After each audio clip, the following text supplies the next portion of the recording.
Hörmətlik Şərq Türkistanlıq qarindaşlar. Şərq Türkistan xəbər agentliğinin xəbərlər proqramısında görüşünüzü qızğın qarşı alırıq. Töndə təfsili məzmununu diqqətinizə sunumuz. Türkiyə bilan Xitayning ikinci qatimliq istihbarat həmkarlıq mexanizmi yığını Anqarada çağırıldı. Gündəlik sər, yəni Daily Sabah gazetining 20 mart günidagi xəbəriga qaraganda, Türkiyə bilan Xitayning ikinci qatimliq istihbarat həmkarlıq mexanizmi yığını Türkiye'nin poytaxti Anqarada 20 mart günü çağırıldı.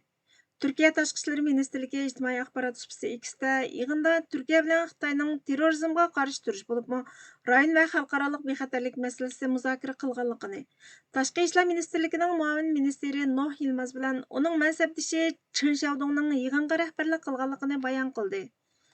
Sharq Turkiston surgundi hukumati Sharq Turkistonda davomlashayotgan irqiy qirg'inchilik va dunyoviy bostirishga hamkorlashadigan Turkiya bilan Xitoy o'rtasidagi bu bexatarlik hamkorlikni aybladi. Sharq Turkiston surgundi hukumatining 20 mart kuni e'lon qilgan yozma axborotida mundaq deyildi. Sharq Turkiston surgundi hukumati Turkiya bilan Xitoyning birlashma bexatarlik hamkorlik mexanizmi va 2025 yili 20 mart kuni Anqarada o'tkazilgan eng oxirgi yig'inini qattiq ayblaydi. Turkiyaning bexatarlik hamkorlik deb atagan narsa amaliyotda Sharq Turkiston xalqining mustaqilligi va erkinligini asliga keltirish uchun elib berilgan qonunliq kurishini buzg'unchilikqa uchratish, singib kirish va bostirish uchun loyihalangan saxta hamkorlikdan iborat. Terrorlikqa qarshi turish bexatarlik degan yolg'on bahona bilan Turkiya Xitoyning Sharq Turkiston xalqini yo'qitishdagi urushiga fidoyi vakil bo'lib qatnashib, Xitoyning temir mushtiga kelgan maxmal palay rolini o'ynadi. Bu bexatarlik bo'lmasdan bo'yin egdirish, hamkorlik bo'lmasdan xoinlikdan iborat. Turkiyaning muavin tashqi ishlar ministri Noh Yilmaz va Xitoyning muavin tashqi ishlar ministri Chen Xiaodong riyosatchilik qilgan bu numussiz yig'in Xitoyning yer shariga besim qilish harakatini kengaytirish uchun elib borgan texnik keng tirishchanligining bir qismi. U muajiratga organlarni, rahbarlikni va siyosiy harakatlarni monopol qilish, oxirida Sharq Turkistonning milliy mustaqillik harakatini parchalash uchun loyihalangan. Bir zamonlarda Sharq Turkiston faoliyatlariga sig'inoq bo'lgan Turkiya 1992 yili 12 oydan boshlab Xitoyning Sharq Turkistonning qonunliq siyosiy ko'rishini jimiqtirish va bostirish qilmishiga sherik bo'ldi. Sharq Turkiston surgundi hukumatining bexatarlik va tashqi ishlar ministri Salih Xudoyor qattiq ogohlantirib, Turkiya turk islom prinsiplaridan voz kechib, Xitoyning jahongirlik xirislarining bir quroliga aylandi. Beijing Sharq Turkistonda irqiy qirg'inchilik yurgizayotganda Turkiya Xitoyning zulmining Sharq Turkistonning sirtiga yeyilishiga yordamchi bo'lyotidi. Turkiya Xitoyning muajirat jamiyatimiz, tashkilotlarimizga singib kirish, qonunliq ovozimizni jimiqtirish, Sharq Turkistonning mustaqillik harakatini asliga keltirish, qonunliq ko'rishimizga buzg'unchilik qilishdagi harakatlarga aktiv hamkorlashmoqda. Bu Sharq Turkiston xalqiga qilingan tarixiy bir xiyonat bo'lib, asla unutilmaydi. Turkiya o'rtaq istihbarat, majburiy va maxfiy ta'sir ko'rsatish harakatlari orqali Xitoyning Sharq Turkiston aktivizmini dunyo miqyosida kuzatish, kontrol qilish va bostirish imkoniyatiga ega qildi. Turk dunyosida qarindoshlikni kuchab tashabbus qilgan davlat bo'lgan Turkiya Uyg'ur faoliyatchilarini jimiqtirish va Sharq Turkistonning Xitoyning mustamlikachilik, irqiy qirg'inchilik va ishg'oliyatga qarshi turish harakatini ahamiyatsiz qilish uchun qo'llanilyotidi. Bu jinoyatga o'rtoqlik bo'lib qolmay, Xitoyning Sharq Turkiston xalqini yo'qotish urushiga aktiv qatnashishdir. Xitoyning Turkiya bilan hamkorligining faqat bir maqsadi bor. U bo'lsa Sharq Turkiston xalqining bo'libmi Uyg'urlarning davlatsiz, ovozsiz, kuchsiz bo'lishiga kafolatlik qilish. Turkiya endi betaraf emas. Xitoyning Sharq Turkiston xalqiga qaratgan irqiy qirg'inchilik urushidagi sherik. Turk dunyosi uchun nomus, erkinlik davosiga tushgan dog' va ezilganlarning dumbisiga urilgan xanjar. Sharq Turkiston surgundi hukumati bo'lish sifatimiz bilan Turkiyadan Xitoy bilan bo'lgan barliq bexatarlik va istihbarat hamkorligini darhol keskin turda oxirlashtirishni talab qilamiz. Turkiyaning Xitoyning vakolatchisi rolini o'ynayotganligini tunib yetishini, ayblashini talab qilamiz. Hukumatlar Turkiyaning Xitoyning Sharq Turkiston xalqining qonunliq ko'rishini yo'qotishda palay rolini o'ynashiga ruxsat qilmasligi kerak. Sharq Turkiston surgundi hukumati milliy ozodlik harakatimizni bostirish va buzg'unchilikqa uchirtish tirishchanliklarining qanchalik bo'lishiga qaramay, Xitoyning Sharq Turkistonda olib berayotgan mustamlikachilik, irqiy qirg'inchilik va ishg'oliyat harakatiga qarshi turishda ching turdi. Biz Sharq Turkistonning mustaqilligini asliga keltirish uchun aktiv turda qo'g'dashni davomlashtiramiz. Milliy mustaqilligimiz va egilik huquqimizni asliga keltirish yo'lidagi qonunliq ko'rishimizga buzg'unchilik qilish yoki unumsiz qilib etish, ta'sir kuchini azaytish uchun ko'rsatgan barliq tirishchanliklarga qarshi tirkishimiz dedi. Sharqi Turkiston g'arb shirkatlari uchun foydasiz bir joyga aylanib qolgan.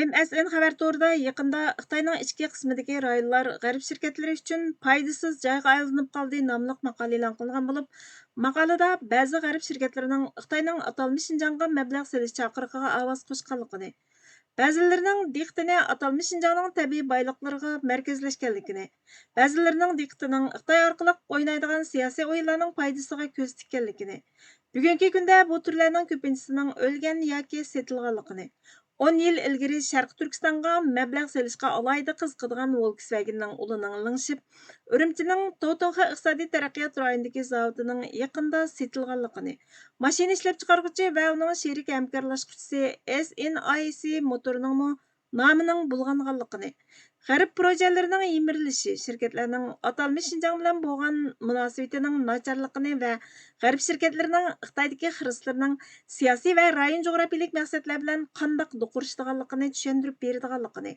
nisbatan kichik turlarga selingan mablag'larning bir necha yil davomlashgan xalqaroliq bosh og'rig'iga aylanganligini, Xitoyning Sharqi Turkistonda yurgizayotgan irqiy qirg'inchiligiga qarata Amerikaning 2022 yili Marko Rubioning tunishtirishi bilan ma'qullikdan o'tgan majburiy emgakni cheklash qonun loyihasini yo'lga qo'yib, Marko Rubioning Xitoyga kirishining cheklamaga uchraganligini, savdo maslahatchilik shirkati Kohin-Groyning oliy maslahatchisi, Xitoydagi Amerika savdo uyushmasining sobiq raisi William Zartning atalmish Şinjan yolg'iz mablag' serilmaydigan yerga aylanib qolmay, balki u yerdagi projektlarga taklif berish va yoki u yerdagi bozorlarga boshqa shaklda setish qilishga bo'lmaydigan holga kelib qolganligini deganligini, nazorat qilishning Urumchida intayin keng umumlashganligini, eng yangi sonliq ma'lumotda ko'rsatilishicha, atalmish Şinjanga bevosita solgan chet el mablag'ining 2023 yili 681 million dollarga yetganligini, chet el mablag'iga oid sonliq ma'lumotlarga qaraganda, yaqinqi yillarda atalmish Şinjandagi g'arb qurilishlarning sonining ozayib ketganligi ko'rsatilgan bo'lsa-mu, Qozog'iston va Turkiyada 2021 yili 10 necha qurilishning borligini, bu kunlarda Xitoy O'rta Osiyoga yuzlanib atalmish Şinjanga mablag' solganligini, ilgari Volkswagen mablag'ini boshlamchi tur deb tasvirlagan To'to'xa iqtisodiy taraqqiyot rayoni hozir O'rta Osiyodagi yoshirin mablag' solg'uvchilarni jiddiy kutayotganligini, doiralarning O'rta Osiyo shirkatlarini nishonlab, rayonda pul muomala mulozimat markazi qurayotganligini, o'tgan yili doiralarning Qozog'iston savdo chemberi bilan hamkorlik eslatmasi imzolaganligini, birinchi oyda O'zbekistonning amaldori bu rayondagi bir qancha Xitoy shirkati bilan texnika va ixtisosliklar almashtirish hamkorlik kelishimi imzolaganligini bayon qildi. Shuning bilan birga Sharqi Turkistonda Xitoy yurgizayotgan irqiy qirg'inchilikni bayon qilindi. Maqolada Sharqi Turkistonni Xitoyning g'arbidagi rayon deb tasvirlagan bo'lib, Sharqi Turkiston Surgundi hukumati ijtimoiy axborot supsi X'da buningga tuzitish berib, Sharqi Turkiston atalmish Xitoyning rayoni emas, Xitoyga oidmi emas, Tibetga o'xshash Xitoy tarafidan ishg'ol qilingan davlatdir dedi. Mag'firat kunlaridagi nido. Orxon Muhammad.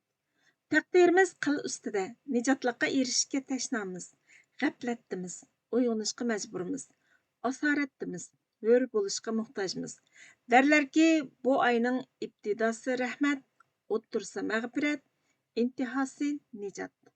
Darhaqiqat, bu oy hurmati bilan yaratquchidan rahmat so'radik. Ajaba rahmatga noil bo'lishga arzidiqmi? Mag'firat kutyapmiz. Ajaba mag'firatga yuzimiz bormi? Rahmeti cheksiz Allohga hamd bo'lsinki, bizni rahmat ayiga yetkazdi. Uning uchun tutiladigan Ramazon ro'zasiga muyassar qildi. Shukrona aytish bilan birlikda rahmatga sazovor biror amal qilolmayotganimizdan mag'firat tilaymiz. Darvaqa Tangriga ifodalanadigan eng cho'ng samimiyat kishining o'z chegarasini, bandalik hududini bilishidir. Chegara va hududni bilishning muqaddimasi bo'lsa, insonning o'zini bilishidan, Rabbini tonishidan va Rabbining kamolati oldida benoqson emasligini tan olishidan boshlanadi. Kamolatsiz turib benoqsonlikni da'vo qilishdan ortiq samimiyatsizlik bo'lsinmi? Inson borki, xatolikdan xoli bo'lolmaydi. Xatolashquchi inson borki, gunohdan saqlanolmaydi. Insonning bu xil saqlanolmaslik tabiatini bilguchi zot uningga rahmatini ko'rsatdi. Buningga shuni nuqsoni tabiati bilan o'ziga yaqinlashish, o'zi bilan munosabat o'rnatish fursati ato qildi.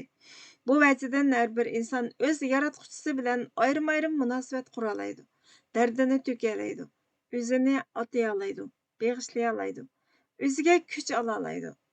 Bandalik shuurini tirik tutishning muhim yo'li, o'ziga samimiy bo'lishning, bu samimiylik bilan Tangriga yuzlanishning vositasi. So'rabdilarki, dunyoning do'zaxi nima? Javob shuki, vatan hijroni. So'rabdiki, azobi-chu? Javobi shuki, judolik. Shundoq, ikkinchi bir tangtushi bo'lmagan ibodatning mavsumi bo'lgan bu muborak oyda tilashga, mag'firat so'rashga qatri chog'liq Tangri oldida yuzimiz bor deyilsa, ana shu qatra balkim ustimizdagi judolik siniqi bo'lishi mumkin. Shundoqla millat sifatida Rabbim Alloh deganligi tufayli haydab chiqarilgan qavm bo'lganligimiz bo'lishi mumkin. Xatoliklarimiz ko'p, gunohlarimiz oz emas. Shundoqmi biz insonmiz. Rahmatdan, mag'firatdan noumid emasmiz. Bo'libmi biz judolik siniqini boshdan kechirayotgan bandalar bo'lish sifatimiz bilan Rabbimizdan har vaqt umidvormiz. Uningga iltijo qilamiz. Uning fazli marhamatiga noil bo'lishni so'raymiz. Ojizliklarimizni ta'ng'ilish bilan birga yana shuni samimiyat bilan so'raymizki, bizga dunyoning do'zaxini yashayotgan tajovuzchi zolimlar va ularning quyruqlari biz tortayotgan azobga tangtish kelmagidek qattiq azob bilan vabolini tortqay. Tangrining qahri va adolati tajovuzchi dushman ustida patroq tajalli bo'lg'ay. Naloyiq bo'lsaqmi ustimizga bu hijron azobi patroq daf'i bo'lg'ay. Arzimasakmi bu judolik to'siqlari tezroq ko'tarilib ketgay. Öz ana tuproqlarimizda takbir sadolari ichida Tangrining vatan in'omi uchun shukrona aytish, shukr sajdasi qilish, shukr ro'zasi tutish nisb bo'lg'ay. Ana vatan qudrat topgan, Tangri kalimasi ustun bo'lgan hur vatanda abo ajdod meroslarini yangidan ihyo qilish, parlaq kelgusi yaratish bu millatga takror nisb bo'lg'ay. 2025-yili 3-oyning 18-kuni. Bizga vaqt ayirganingiz uchun ko'p rahmat. Kelar qitimki programmamizda ko'rishguncha Allohga omonat bo'lg'aysizlar.